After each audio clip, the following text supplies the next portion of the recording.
What is up, everybody? Random Random Man here, aka RRM, bringing you another rapid movie review, aka RMR, and it is for the Super Mario Bros. Movie. Based on Nintendo's video game franchise of the same name, the plot of this computer animated adventure film basically follows the title Italian-American plumbers who are transported to an alternate world and are entangled in a battle between the Mushroom Kingdom and the Koopas. Now, this is the latest attempt to bring the best-selling video game franchise of all time to the silver screen, and in animated form no less, which seemed like the appropriate way to go after the failure of the live-action film from 3 decades ago. Starting out with the cast and their vocal performances, we have Chris Pratt as Super Mario himself. His casting was controversial to say the least, no less with how many were upset that Charles Martinet, the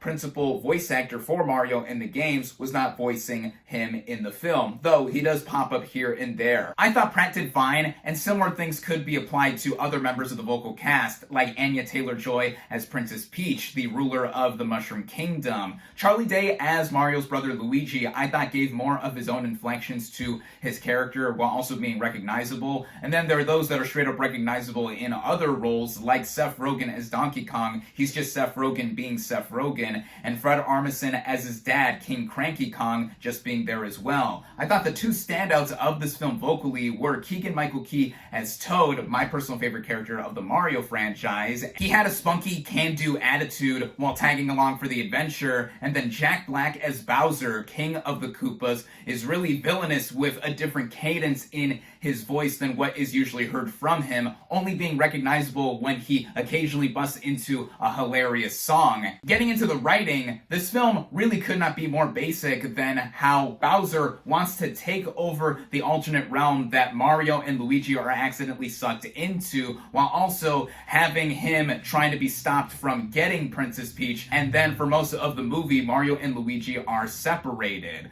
All of that is done in spurts to supplement a lot of the references galore that this movie carries. For someone like myself who's played these games occasionally, there's a lot of things in here to appreciate in connection to how it is super stunningly animated, it being akin to the stylings of the more modern recent 3D games featuring Super Mario and company. My favorite sequence was the one involving Mario Kart style action, which is also representative of how this movie is fast-paced once it does get going. The music aids in all of that too, and I'm not talking about the annoyingly on-the-nose needle drops that are put in at times. I'm talking about the original score done by Brian Tyler and Koji Kondo, having a lot of reprises from the classic themes we all know and love from this almost 40-year-old franchise, and it also working into how the movie has this overall feel that is a huge love letter to this game franchise. With that all being said, this movie does not amount to much more beyond all of the strengths that the writing and directing feel more like it is getting the job done in telling such a simple story and going on an adventure that does make me want to go back and pick up some of these games and play them again. But as a narrative, it really doesn't have that much in terms of substance. I would say that I was mildly amused watching this overall, and with the packed audience that I was in,